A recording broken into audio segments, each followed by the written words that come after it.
Breaking ನಂತರ ಬೆಂಗಳೂರು ಫಸ್ಟ್ಗೆ ಮತ್ತೆ ಸ್ವಾಗತ. ಕನ್ನಡದ ಹಾಸ್ಯ ನಟ ಕರಿಬಸವಯ್ಯ ಇಹಲೋಕ ಯಾತ್ರೆ ಮುಗಿಸಿದ್ದಾರೆ.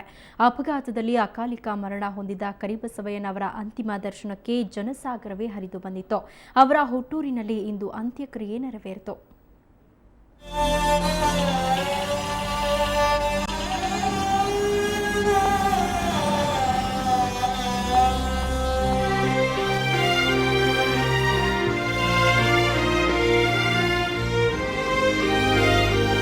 ಹಾಸ್ಯ ಪಾತ್ರಗಳ ಮೂಲಕ ಜನಮಾನಸದಲ್ಲಿ ಅಚ್ಚು ಹೊತ್ತಿರೋ ನಟ ಕರಿಬಸವಯ್ಯ ಅವರ ಅಂತಿಮ ದರ್ಶನಕ್ಕೆ ಇವತ್ತು ಸಾವಿರಾರು ಸಂಖ್ಯೆಯಲ್ಲಿ ಅಭಿಮಾನಿಗಳು ಆಗಮಿಸಿದ್ರು.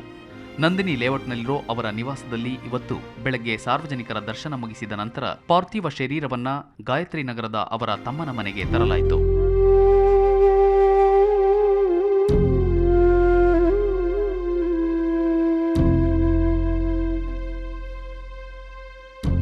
ಅಲ್ಲಿಂದ ಶೇಷಾದ್ರಿಪುರಂ ಕಾಲೇಜಿಗೆ ಸ್ಥಳಾಂತರಿಸಲಾಯಿತು. ನಂತರ ರವೀಂದ್ರ ಕಲಾಕ್ಷೇತ್ರದಲ್ಲಿರೋ ಸಂಸ ಬಯಲು ರಂಗಮಂದಿರದಲ್ಲಿ ಅಂತಿಮ ದರ್ಶನಕ್ಕೆ ಇಡಲಾಯಿತು. ಚಿತ್ರರಂಗದ ನಿರ್ಮಾಪಕರು, ನಿರ್ದೇಶಕರು, ರಾಜಕೀಯದ ಗಣ್ಯರು ಸೇರಿದಂತೆ ಸಾವಿರಾರು ಅಭಿಮಾನಿಗಳು ಆಗಮಿಸಿ ಅಂತಿಮ ದರ್ಶನ ಪಡೆದರು.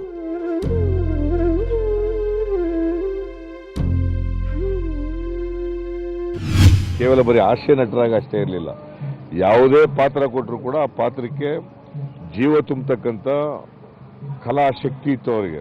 ಹಾಗಾಗಿ ಅವರೊಬ್ಬ ಪ್ರತಿಭಾವಂತ ಕಲಾವಿದ. ಇವತ್ತು ಅವರ ಸಾವು ಒಂದು ರೀತಿ ದುರಂತ ಅಂತ ಹೇಳ್ಬೋದು.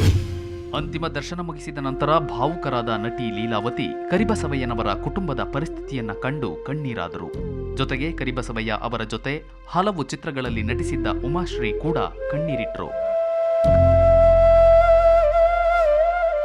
ನನ್ನ ತಮ್ಮನ ಕಳ್ಕೊಂಡಿದ್ದೀನಿ. ಇನ್ಯಾವ ತಮ್ಮನಿಗೆ ಏನು ಹೇಳ್ಕೊಡ್ಲಿ? ಹಿಂಗೆ ಮಾಡಬೇಕು ಕಣೋ ಮಗ, ಹಿಂಗಿದ್ರೆ ಹಿಂಗಾಗತ್ತೆ. ಬೀಗರು ಅಂದರೆ ಹಿಂಗೆ, ಮಕ್ಕಳು ಅಂದರೆ ಹಿಂಗೆ. ಅವನು ಪ್ರತಿ ಕನ್ಫ್ಯೂಷನ್ಸಲ್ಲೂ ಅಕ್ಕಯ್ಯ ಬೇಕಾಗಿದ್ಲು. ಅಕ್ಕಯ್ಯನ ಬಿಟ್ಟು ಹೊರಟೋದು. ಕರಿಬಸವಯ್ಯ ಅವರ ಪಾರ್ಥಿವ ಶರೀರದ ಅಂತಿಮ ದರ್ಶನ ಪಡೆದ ಮುಖ್ಯಮಂತ್ರಿ ಸದಾನಂದ ಗೌಡ ಕರಿಬಸವಯ್ಯನವರ ಕುಟುಂಬಕ್ಕೆ ಅಗತ್ಯ ನೆರವು ನೀಡುವ ಭರವಸೆ ನೀಡಿದರು. ಯಾವುದೇ ರೀತಿಯ ಕೇವಲ ಆರ್ಥಿಕವಾದಂಥ ಅಪೇಕ್ಷೆಗಳಿಲ್ಲದೆ, ಹಣದ ಮೇಲೆ ಅಪೇಕ್ಷೆಗಳಿಲ್ಲದೆ ಏನು ತನ್ನಲ್ಲಿ ಹೊಂದಿರುವಂಥ ಕಲೆಗಳನ್ನು ಇಡೀ ರಾಜ್ಯಕ್ಕೆ ಸಮರ್ಪಣೆ ಮಾಡಿದಂಥ ಒಂದು ಅದ್ಭುತ ಕಲಾಕಾರ. ಇವತ್ತು ಅವರ ಆತ್ಮಕ್ಕೆ ಶಾಂತಿ ಸಿಕ್ಕಲಿ ಅಂತ ಹೇಳಿ ನಾವು ಪ್ರಾರ್ಥನೆ ಮಾಡ್ತಾ ಇದ್ದೇವೆ.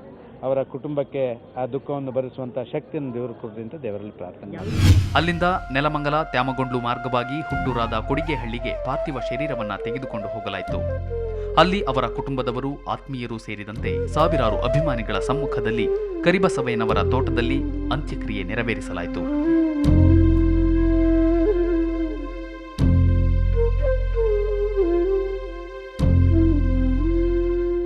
ಎಂಟರ್ಟೈನ್ಮೆಂಟ್ ಬ್ಯೂರೋ, ಸುವರ್ಣ ನ್ಯೂಸ್ 24/7. ಅದ್ಭುತ ಕಲಾವಿದ ಕರಿಬಸವಯ್ಯನವರ ಜೀವನ ಪಾತ್ರ ಮುಗಿದು ತೆರೆಮರೆಗೆ ಸರಿದಾಯಿತು. ಆದರೆ ಅವರ ಪಾತ್ರಕ್ಕೆ ಸಲ್ಲಬೇಕಾದ ಸಂಭಾವನೆ ಮಾತ್ರ ಸಿಗಲೇ ಇಲ್ಲ. ಇದು ಯಾವುದೋ ಚಿತ್ರಕ್ಕೆ ಸಿಗಬೇಕಾದ ಸಂಭಾವನೆಯ ಕಥೆಯಲ್ಲ. ತುರ್ತು ಸಂದರ್ಭದಲ್ಲಿ ಚಿತ್ರರಂಗದವರ್ಯಾರು ಅವರ ಸಹಾಯಕ್ಕೆ ಬಾರದೆ ನಡು ನೀರಲ್ಲಿ ಕೈಬಿಟ್ಟ ದುರಂತ ಕಥೆ ಇದು.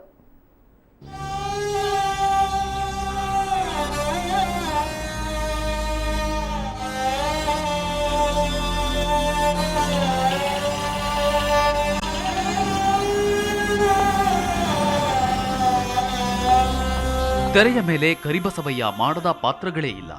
ಎಲ್ಲರನ್ನೂ ನಗಿಸುತ್ತಿದ್ದ ಈ ಕಲಾವಿದನ ಬದುಕು ಮಾತ್ರ ಬರೀ ನೋವಿನಿಂದಲೇ ಕೂಡಿತ್ತು. ರಸ್ತೆ ಅಪಘಾತದಲ್ಲಿ ಬೆನ್ನುಮೂಳೆ ಮುರಿದು ಆಸ್ಪತ್ರೆ ಸೇರಿದ್ದ ಕರಿಬಸವಯ್ಯನವರ ಚಿಕಿತ್ಸೆಗೆ ತತ್ಕ್ಷಣ ನೀಡುವಷ್ಟು ಹಣ ಇರಲಿಲ್ಲ. ನಿರ್ದೇಶಕ ನಾಗತಿಹಳ್ಳಿ ಈ ಬಗ್ಗೆ ಗಮನ ಹರಿಸಿ ಆಪ್ತರ ಬಳಿ ನಿಧಿ ಸಂಗ್ರಹಿಸಿದ್ರು. ಆದರೆ ಆ ವೇಳೆಗಾಗಲೇ ಸಮಯ ಮೀರಿತ್ತು.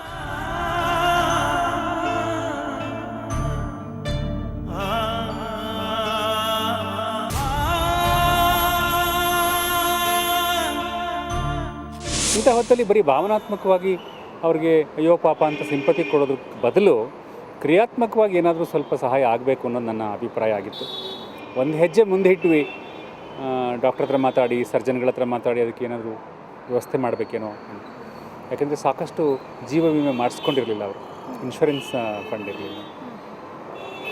ಒಂದು ಹೆಜ್ಜೆ ಇಟ್ಟಿದ್ದೀವಿ ಅಷ್ಟೇ, ಅಷ್ಟೊತ್ತಿಗೆ ಸಾವು ಅಪ್ಪಳಿಸ್ಬಿಡುತ್ತೆ.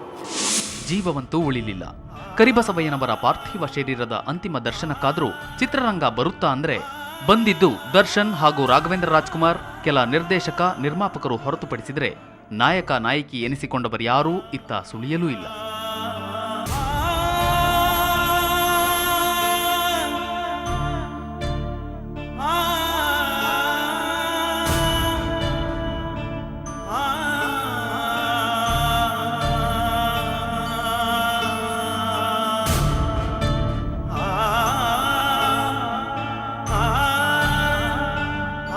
ಕನ್ನಡ ಚಿತ್ರರಂಗ ಪೋಷಕ ನಟರ ಬಗ್ಗೆ ತೋರುವ ನಿರ್ಲಕ್ಷ್ಯಕ್ಕೆ ಕರಿಬಸವಯ್ಯನವರ ನಿಧನ ಮತ್ತೊಂದು ಸಾಕ್ಷಿಯಾಯಿತು ಅಷ್ಟೇ.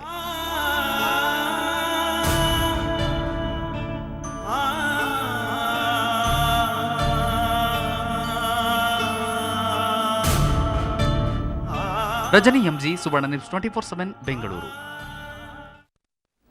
ಇತ್ತ ಕರಿಬಸವಯ್ಯ ಪಾರ್ಥಿವ ಶರೀರದ ದರ್ಶನ ಪಡೆದು ಬರ್ತಾ ಇದ್ದ ಸಹ ಕಲಾವಿದನೊಬ್ಬರು ಸಾವಿಗೀಡಾಗಿದ್ದಾರೆ. ಸಹ ಕಲಾವಿದ ಅಂಬರೀಶ್ ಆರಾಧ್ಯ ಬೆಂಗಳೂರಿನ ಶಾಂತಲಾ ಸರ್ಕಲ್ ಬಳಿ ಬೈಕ್ನಲ್ಲಿ ಬರುವಾಗ ಫುಟ್ಪಾತ್ಗೆ ಡಿಕ್ಕಿ ಹೊಡೆದು ಪ್ರಾಣ ಕಳ್ಕೊಂಡಿದ್ದಾರೆ. ಕನ್ನಡ ಚಿತ್ರರಂಗದಲ್ಲಿ ಸಹ ನಟರಾಗಿ ಗುರುತಿಸಿಕೊಂಡಿದ್ದ ಅಂಬರೀಶ್ ಆರಾಧ್ಯ ಸಿಂಹಾದ್ರಿಯ ಸಿಂಹ, ಗಂಡುಗಲಿ ಕುಮಾರ್ ರಾಮ, ಕೋಡ್ಗಾನ ಕೋಳಿ ನುಂಗಿತ, ಯಜಮಾನ ಸೇರಿದಂತೆ ಹಲವು ಚಿತ್ರಗಳಲ್ಲಿ ಅಭಿನಯಿಸಿದರು.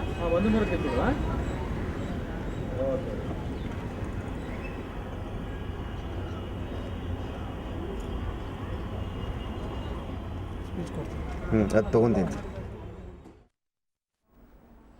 ಬ್ರೇಕ್ನ ನಂತರ ಬೆಂಗಳೂರು ಫಸ್ಟ್ ಮತ್ತೆ ಮುಂದುವರಿಯುತ್ತೆ.